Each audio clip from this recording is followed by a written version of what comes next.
తెలుగు జాతి చరిత్రను తిరగరాసిన ఎన్టీఆర్ చరిత్ర భావితరాలకు మార్గదర్శకం అవుతుంది. ఆయన వ్యక్తి కాదు, ఒక సంచలనం. సినీ రాజకీయ విశ్వరూపం, సామాజిక చైతన్యం, పీడిత పాలన వ్యతిరేక దృక్పథం, శ్రామిక జన పక్షపాతం, సమాజ నిర్మాణమే ఎన్టీఆర్ ఆశయం. మనం ఎక్కడ పుట్టాం, ఎలా పుట్టామన్నది ముఖ్యం కాదు, ఆ జాతికి ఆ ప్రాంతానికి ఏం చేశామన్నదే ప్రజలు గుర్తుంచుకుంటారు. ప్రజాభిమానమే ఊపిరిగా శ్వాసించి దాసించి అమరుడైన అన్న ఎన్టీఆర్ 102వ జయంతి ఉత్సవాలను తెలుగువారున్న ప్రతి చోట జరుపుకుంటున్నారు. ప్రపంచవ్యాప్తంగా అన్ని ప్రాంతాల్లో అన్ని దేశాల్లో జరుపుకుంటున్నారు. కృష్ణా జిల్లా నిమ్మకూరు గ్రామంలో వెంకట్రావమ్మ లక్ష్మీ చౌదరి దంపతులకు 1923 మే 28న జన్మించారు అన్న ఎన్టీఆర్. రాజకీయాల్లో మహానాయకుడిగా వెండి తెరపై రారాజుగా వెలుగొంది తెలుగుతనానికి ప్రతిరూపంగా నిలిచారు. మహానటుడిగా తెలుగు ప్రజల నీరాజనాలు అందుకున్నారు. సినీ నటుడిగా ఎన్టీఆర్ ప్రస్థానం మొదలై ఈ ఏడాదికి 75 వసంతాలు పూర్తయ్యాయి. ఈ సందర్భాన్ని పురస్కరించుకుని సినీ వజ్రోత్సవాలను అంగరంగ వైభవంగా ప్రపంచవ్యాప్తంగా నిర్వహిస్తున్నారు. 4 దశాబ్దాలకు పైగా సినీ వినీలాకాశంలో ధృవతారగా వెలుగొందారు ఆయన. సినీ రంగంలో అరుదైన సుందర సాంస్కృతిక స్వప్నాన్ని సాకారం చేశారు. ఒక అద్భుత కళా వైభవ ప్రాభవాలను ఆవిష్కరించారు. హీరో అంటే అందరికీ ఎలా ఆదర్శంగా ఉండాలో భవిష్యత్తు తరాలకు తెలియజెప్పిన ఘనత ఆయనకే దక్కుతుంది. అందుకే దశాబ్దాలు గడిచినా ప్రేక్షకుల మనసుల్లో ఆయన రూపు చెరిగిపోలేదు.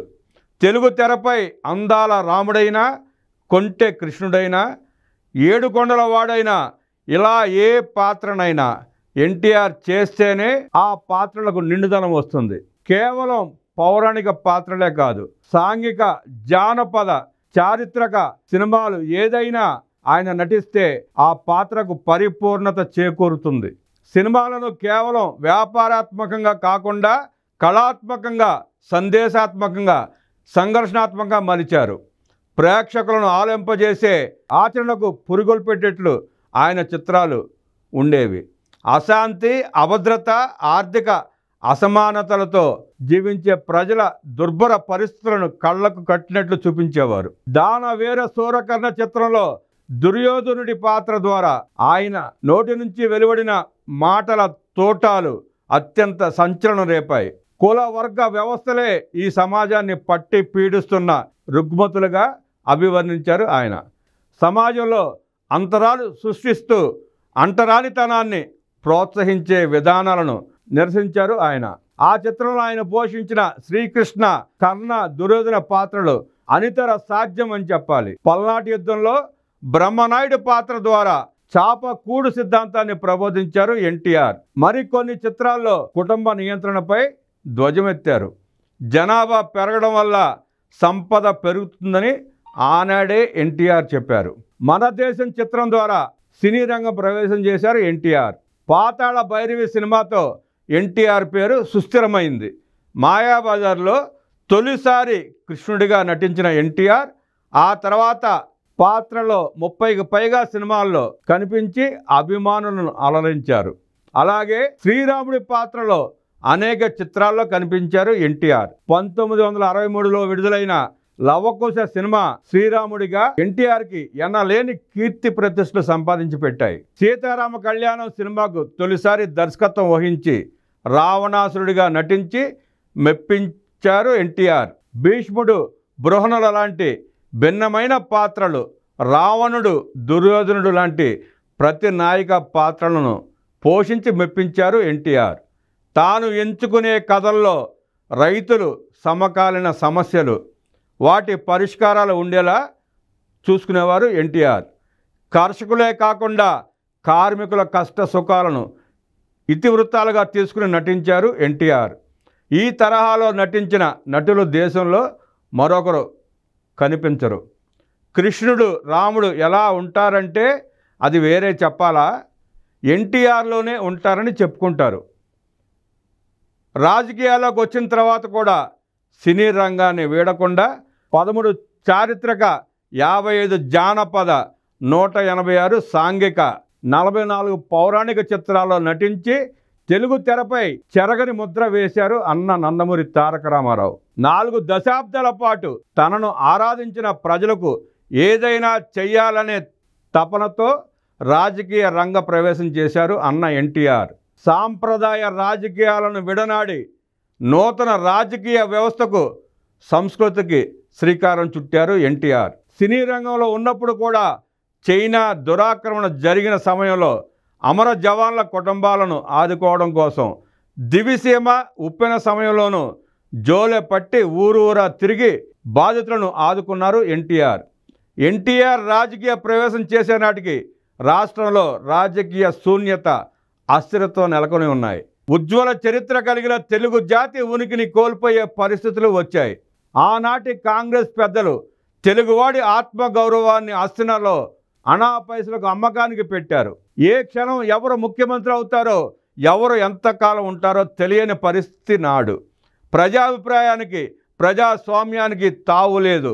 ఆ పరిస్థితిలో తెలుగుదేశం పార్టీ ఆవిర్భావం చారిత్రక అవసరంగా ప్రజలు భావించారు. తన సందేశాత్మక, ఆవేశపూరిత ప్రసంగాలతో ఎన్టీఆర్ ప్రజలకు దగ్గరయ్యారు.